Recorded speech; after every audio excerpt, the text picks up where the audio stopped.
కంచిపట్టు చీరల సామ్రాజ్యం తెలుగు ప్రజల షాపింగ్ ప్రపంచం వారాహి సిల్క్స్ కూకట్పల్లిలో ఏప్రిల్ 4న గొప్ప ప్రారంభం. ఇప్పుడు వాళ్ళ మదర్ చనిపోయినప్పుడు ఎవరైనా ఉన్నారా సపోర్ట్? ఆర్టిస్టులు కూడా ఎవరు లేదండి. ఆర్టిస్టులు అంటే అప్పటికి చంద్ర, వేణు అన్న వీళ్ళందరూ ఉన్నారన్న. వీళ్ళు అప్పటి నుంచే ఉన్నారన్న.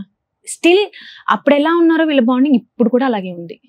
నేను 19 years నుంచి చూస్తున్నాను వాళ్ళ బాండింగ్. ఇప్పటికీ అంతే. స్టిల్ ఎంత కొట్టుకుంటారో అంత కలిసి ఉంటారన్న.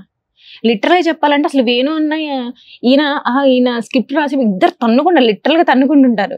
చాలా మంది మ్యామ్ వాళ్ళిద్దరు తనకు 10 నిమిషాల తర్వాత చూడు ఇద్దరు కలిసి వస్తారు లోపలి నుంచి అంట. అంటే నాకు ఎక్స్పీరియన్స్ అది. అంత బాగుంటారు.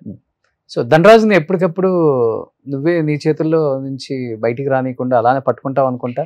2-3 ఇంటర్వ్యూస్ లో చెప్పాడు, ఎక్కడి నుంచి అయితే వచ్చామో మళ్ళీ అక్కడికే తీసుకొచ్చి వదిలేసేటట్టున్నావు మమ్మల్ని రోడ్డు మీదకి. అంటే అంత ఎమోషనల్ గా మాట్లాడాల్సిన సందర్భాలు ఏమొచ్చాయి? అంటే ఫైనాన్షియల్ గా ఏం తప్పు చేశాడని? ఒక సినిమా తీసారన్న, ధనలక్ష్మి తలుపు తడితే అని. బేసిక్ గా ఆ సినిమా తీయటం నాకు ఇష్టం లేదన్న. అంటే ఎంత నువ్వు సినిమా తీసా ఆ స్టోరీ విన్న తర్వాత నేను జెన్యున్ గా చెప్తానన్నా. నువ్వు ఏదన్నా నువ్వు 10 కోట్లు పెట్టితే 10 లక్షలు పెట్టితే అది బాగుంటే బాగుందని చెప్తాను. యాక్టర్ ధనరాజ్ వైఫ్ గా నేను నీకు చెప్పను. యాజ్ ఆడియన్ గానే సినిమా చూస్తా, ఆడియన్ గానే చెప్తాను. నేను అదే చెప్తా. అయితే లేదు ఆడుతుంది, ఓకే గో హెడ్, వెళ్ళు చెయ్యి. అండ్ ఆఫ్ ది డే ఆ సినిమా ఏమైపోయిందంటే ఆడింది కానీ సంథింగ్ ఎక్కడో మిస్కమ్యూనికేషన్ అయిందన్న. రిలీజ్ అప్పుడు తను లోఫర్ సినిమాకి ఇక్కడ లేడు, బాంబే వెళ్ళాడు.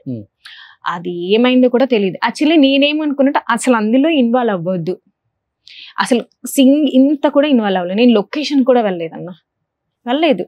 యాజ్ అ ప్రొడ్యూసర్గా ఓకే చేసుకో, నువ్వు అనుకుంటున్నావు నీకు ఒక కాన్ఫిడెంట్ అంటే పోతే ఇక్కడతోనే పోద్ది, వస్తే వెల్ అండ్ గుడ్. అంటే రాంగ్ డెసిషన్ తీసుకుంటే స్టార్టింగ్ లోనే అంటే సంపాదించింది మొత్తం దానికి పెట్టేసి మళ్ళీ 0 నుంచి స్టార్ట్ చేద్దాం అంతే.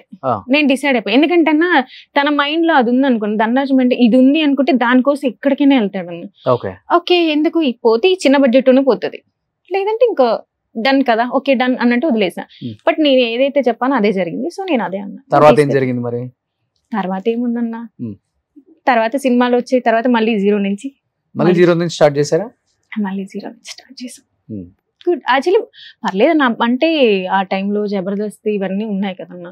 గుడ్. యాక్చువల్లీ జబర్దస్త్ మంచి అమౌంట్ కదా అసలు ఆ టైంలో చెప్పాలంటే. టాప్ అన్న ఆ టైంలో. పీక్ లో ఉన్నారు వీళ్ళంతా కూడా. అసలు వీళ్ళు ఉన్నప్పుడు రేటింగ్ ఎలా ఉండేదన్న, బీభత్సంగా ఉండేది. అది 13 episodes అని స్టార్ట్ చేశారు.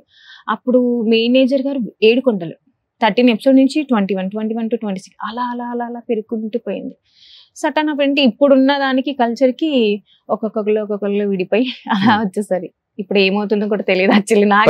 యాక్చువల్లీ జబర్దస్త్ మానేస్తా అన్నప్పుడు కూడా వద్దని చెప్పుంటావు కదా. అంటే వీళ్ళు వేణు అన్న ఈయన తీసుకుని ఒక చిన్న బ్లండర్ మిస్టేక్ అది. నేను చెప్పా, నేను థ్రెట్ చేశాను, ఎందుకు మీరు ఇది చేస్తున్నారు, అవసరమా అని కూడా అడిగా. లేదు దానికి దీనికి సంబంధం లేదని నేను అప్పుడు వాదించా, ఇద్దరికి వాదించా. రాంగ్ డెసిషన్ తీసుకుంటున్నారేమో అన్నాను. అన్ని అన్నా వినన్నా మీరు రాంగ్ డెసిషన్ తీసుకుంటున్నారేమో చూడండి అంటే లేదు సిరి తెలిసే, ఓకే గో హెడ్. అలా ఏమి అవ్వదు. లిటరలీ వీళ్ళు తీసుకునే 2 days కి నేను ఏదైతే చెప్పానో అదే జరిగింది. అదే జరిగింది. ఎవరికైనా మండుతుంది కదన్నా. ఒక దగ్గర మనం విన్నప్పుడు మళ్ళీ దానికి దీనికి సంబంధం లేదు కదా అనుకున్నారు. వీళ్ళ పాయింట్ ఆఫ్ వ్యూ రైట్ అన్న, కానీ వాళ్ళ పాయింట్ ఆఫ్ కూడా రైటే. ఎవరి పాయింట్ ఆఫ్ లో వాళ్ళు రైట్. Okay that's it. అంతే అంతే అంతే అన్న. వస్తే మనం ప్రాప్తం, రాకపోతే అంతే. అన్ని మనం కరెక్ట్ గా గెస్ చేసి వెళ్ళలేమన్నా. ఇప్పుడు నేను ఎన్నో అనుకుంటున్నా, ఈ వేలో వెళ్తే కరెక్ట్ గా ఉంటది, ఒక్కోసారి అప్ అండ్ డౌన్స్. ఇది కూడా అంతే.